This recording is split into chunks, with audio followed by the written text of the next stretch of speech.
The town of Dublin is the Irish capital of Texas, so dubbed by the state legislature. Street names even reflect the heritage that ties this Dublin to Dublin, Ireland. We do have a lot of people from Dublin visit Dublin, Ireland, and come back with all of the stories and come back with gifts from Ireland. And then we do have people come here. You know, there's probably about 15 Dublins in the United States. So we're always proud when they choose Texas because Texas is a fascination for people overseas. Dublin is located in the heart of Texas, about 90 miles southwest of Fort Worth. This community of 3,800 residents has a rich history, progressive present, and bright future. Let's travel back in history to 1854 when the town was founded. Legend has it the town got its name from the practice early settlers had of doubling their wagons in circles at night for protection on the open prairie from Indian raids. After the Civil War, Dublin's population grew as many people from the south headed west during the 1860s and continuing through the 1890s. And this is a crossroads of railroads. So this is a major, major reason for Dublin being a central area for trade. This was an area that attracted a lot of people that saw opportunity, and a lot of it was the land, the availability of water, the climate. Dublin's two most famous residents made their mark on the golf course and in the rodeo arena. Four-time Grand Slam champion golfer Ben Hogan called Dublin home. He was born here, was here until he was about 11 or 12, went to Fort Worth. He was back here periodically. His rise to fame was always the source of pride for Dublin. The clubs that are here, these were the ones that, with the woods and the bag, that belonged to Ben Hogan. Dublin is also home for 8-time rodeo world champion Harry Tompkins. The New York native won titles from 1948 to 1960 in bull riding, bareback, and all-around events across the United States. I caught on to it so quick, after riding horses, at night and in ice and you name it. We did what you weren't supposed to do, and I was on horses bareback probably as long as anybody that has ever rode a horse. I had good balance. I had probably the best reflexes of anybody I ever met. It was reflexes in what you see, when you're riding, and you have to be in rhythm. It's like dancing. If you're in rhythm, it's easy. If it's not, you're stepping on somebody's toe. Tompkins also competed in the World Championship Rodeo headquartered in Dublin. Everett Colburn managed the World Series Rodeo Company at Madison Square Garden. Colburn came to Texas to form the World Championship Rodeo in 1940. For 20 years, Dublin was home of the World Championship Rodeo. And during that 20 years, it brought thousands of people in. Agriculture plays a major role in the economy of Erath County and Dublin. Although beef cattle, sheep, goats, cotton, and peanuts have helped contribute to the region's success through the years, today dairies are the #1 ag industry in this central Texas county. In fact, Erath County is first in Texas in dairy head with 62,000, and it also leads the state in annual milk production with more than 1.2 billion pounds. We're proud to have a lot of the dairies as members of our chamber, and it's important that we try to support them and work with them, and also with any agricultural business around here. The dairy industry and agriculture has been a huge part of Dublin's existence, and starting back years and years ago with cotton and other products like that. And of course then the dairy industry came in probably 25 years ago or so, and have just been a wonderful input into this economy. Across the countryside, there are both small and large family dairy farms making a difference in the local economy. Darren Turley has been in the dairy business his entire life, growing up on his dad's farm. Today, he milks 200 cows twice a day, 365 days of the year at his small operation in Dublin, a location that Turley says is ideal for the milk market. Well, I think originally when you go back to, like say, my dad's generation that came here, we were a good climate, A lot of good grass back when grazing was predominantly the way we fed the cattle.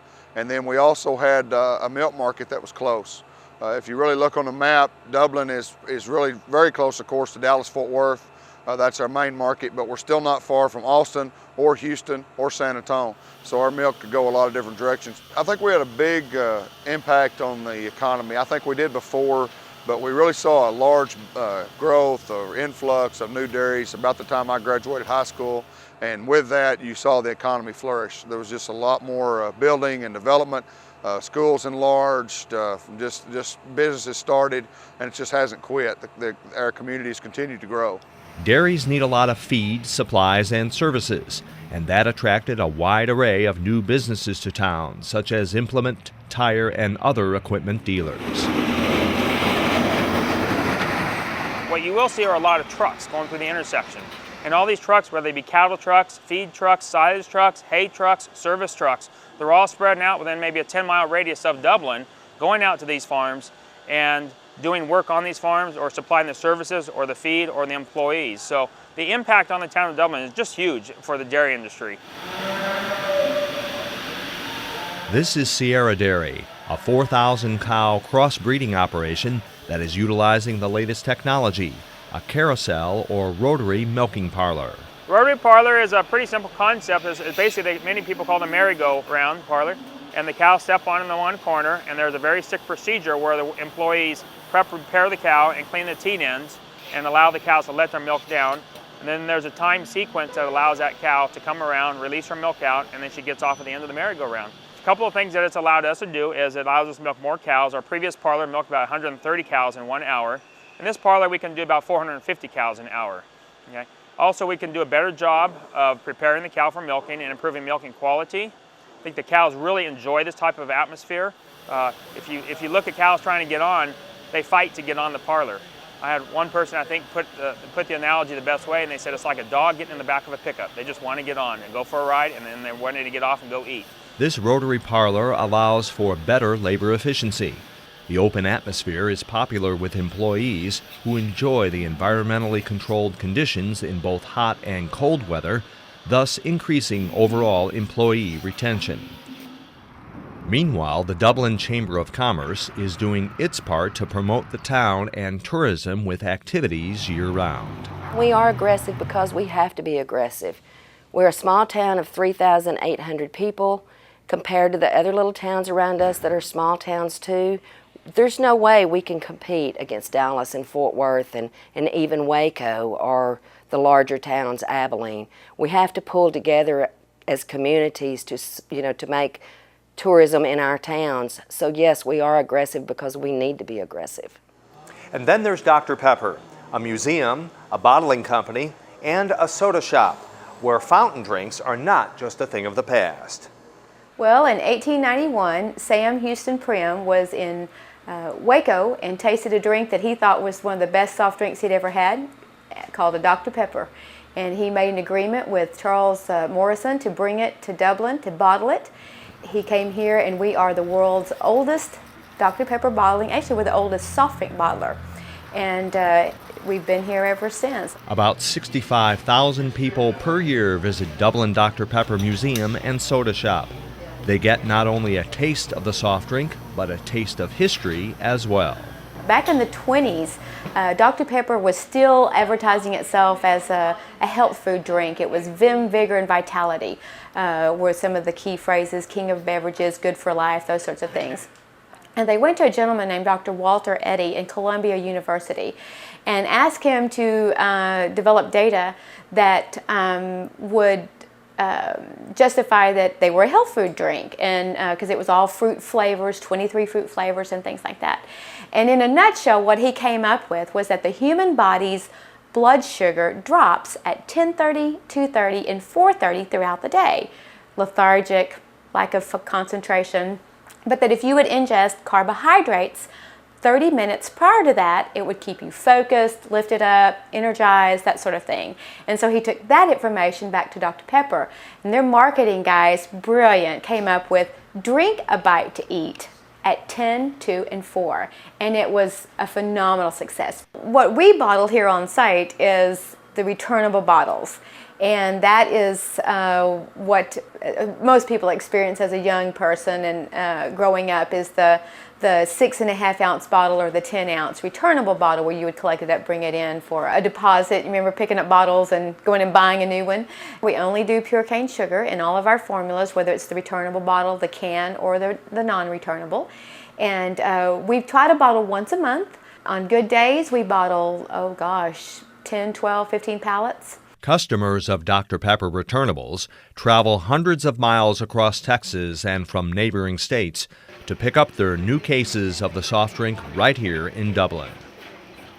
The years ahead for Dublin are promising as young entrepreneurs operate stores and restaurants to help lead this Central Texas town toward a bright future. Now we're seeing the equine industry with people who have horses and are looking for land to develop horse ranches.